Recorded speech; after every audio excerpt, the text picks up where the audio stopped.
Bree Bear.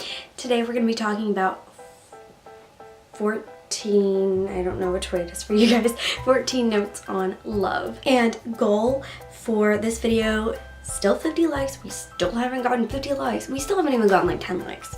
Come on guys, come on. I see you guys watching this video right now, I see you. But you're not hitting the thumbs up. But I need your thumbs.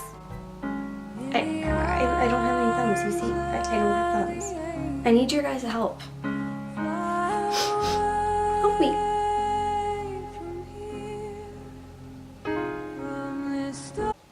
Okay, anyways, and I also have the goal of getting up to 50 subscribers by the end of the month, so make sure that you actually also hit that subscribe button. I taught you guys how to actually do that.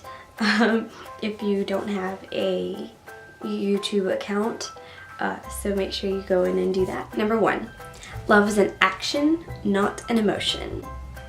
People tend to think that you feel love for someone, but it's not really a feeling. Sure, there's like the butterflies in your stomach and that happy feeling that you get around that person, but that's not always going to be there. What's always going to be there is you choosing to actively love them with what you do, say, how you choose to treat them. Number 2, give, don't just receive. This is really important because in a relationship, there's 2 people, and you have to keep in mind that that other person wants as much love from you as they are giving to you.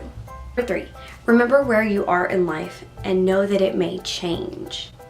For me personally, this is important. A lot of people think it's crazy that I've been in a almost 4-year relationship and I'm really young. However,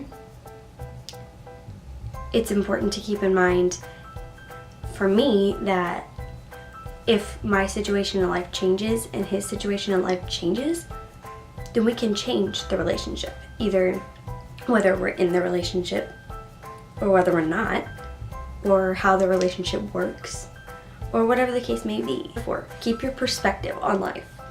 Don't get so absorbed in that person and your relationship that you forget everything else and don't pay attention to all your friends and lose all your friends and have nobody.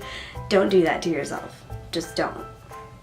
And also don't annoy your friends by only ever talking about your relationship. Number 6, don't drop everything. So kind of goes hand in hand. Don't drop your friends, don't drop your family, your relationship with your family, and don't drop like your activities and things you like to do.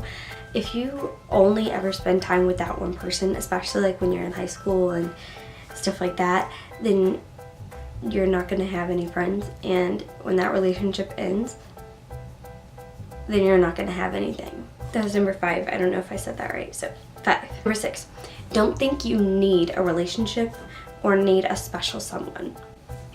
This is really important to me personally because I've watched so many people so obsessed and so concerned with having to have a relationship just because they don't want to be alone. Not wanting to be alone and wanting to be with that person in particular is not the same thing. Like, you shouldn't want that for yourself. You should want to be with someone who you want to be with, not just because you don't want to be alone, but because you don't want to be without them. Just being yourself for a while and like focus on you, and that person will come in time. Number 7, don't base your relationship off of others. Every relationship is completely and 100% different because you have 2 totally different people coming together, and the way they fit together is always going to be different. Each and every person that you might end up in a relationship with at some point in your life, it will be different. The puzzle doesn't go exactly the same. It's not a one-size-fits-all. Every single relationship is different. Keeping that in mind, every single time that you look at somebody else in their relationship and say, well, my boyfriend, my girlfriend doesn't do that for me, or I wish my boyfriend or girlfriend did that, or I wish my relationship was like that. It's not really like comparable. You're not comparing apples to apples there. Number 8,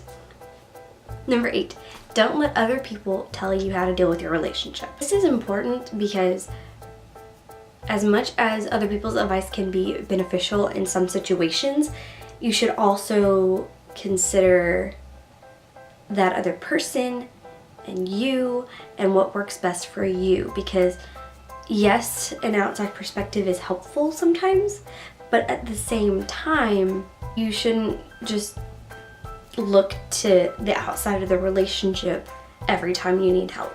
Sometimes the only thing you can do is look in their relationship. If you keep looking for help and something else outside of the relationship, then you're not really fixing the problem, because the problem is inside the relationship. So that's where you need to focus your attention, not on what everybody else says you should do. So that you have to find your own way through your problems. Like, each relationship, like I said, is different, and because of that, you're gonna have to find your own way to deal with an issue or problem. Number 9, don't lose who you are. This is extremely important, especially if you're in a long relationship. If you were to get out of that relationship, you should still be the same you. It's really important that, yes, you will change because of a long relationship. However, you need to still have the things that you like to do on your own that aren't related to that person, that are just for you. Good to like share your interests and to like share and do some things together. It's one thing for us to share those things like with each other, and like this person teach them a little bit of that, this person teach, but like at the end of the day, like video gaming is for him. It's not for us. There's nothing wrong with having separate things. That's a good thing, because then you don't lose who you are in the entire mess of all of your feelings. Number 10, share your feelings, needs, and desires with the other person.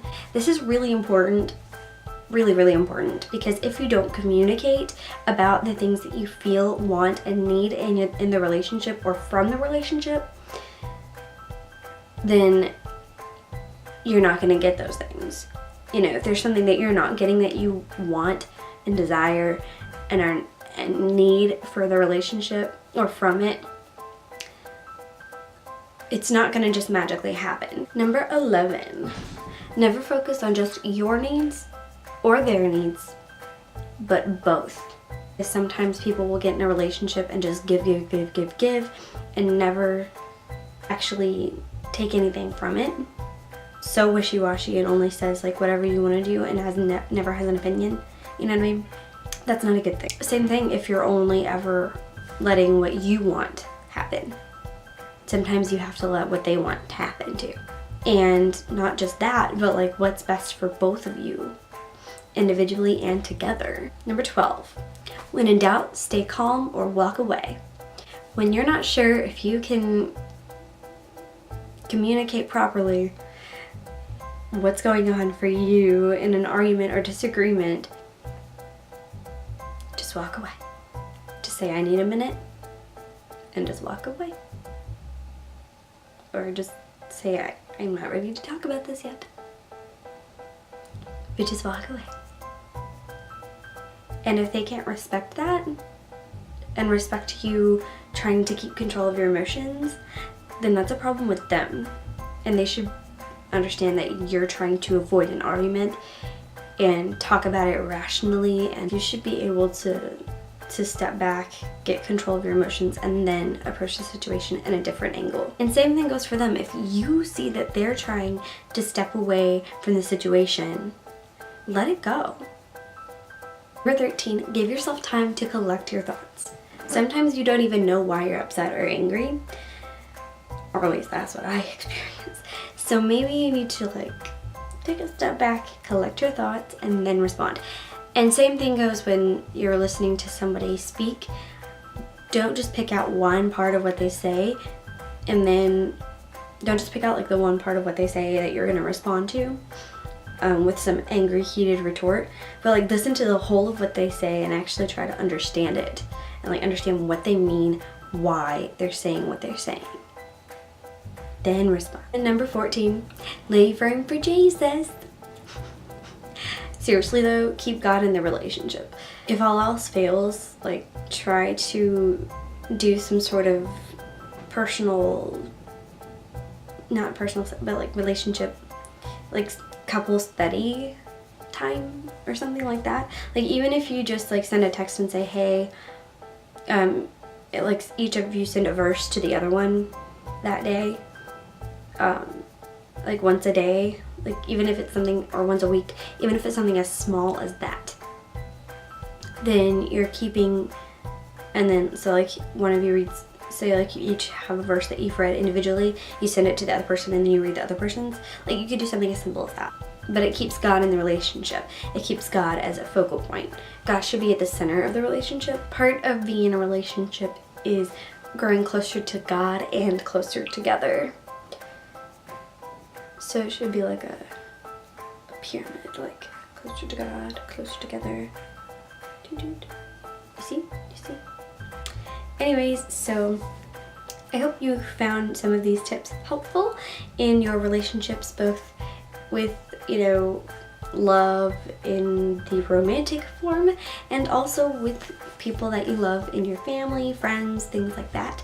I think that most of these notes are helpful for all kinds of love, and also helpful for that person that maybe isn't in a relationship and doesn't know what to do with their life and thinks they need to be in a relationship. I hope you enjoyed the video, and make sure to give it a thumbs up to save me from crying and being sad, because we didn't meet our goal to save the world from the end of the Bear Scouts. And check me out on Instagram, Twitter, Facebook, and Snapchat, and subscribe. Boom, shakalaka.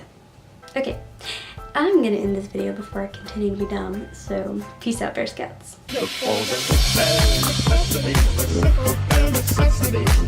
About your worries and your stress. I mean a bare necessity. That's why a bear can rest at ease with just the bare necessities of life. Yeah, bare necessities, the simple bare necessities. About your worries and your stress. I mean a bare necessity. That's why a bear can rest at ease with just the bare necessities.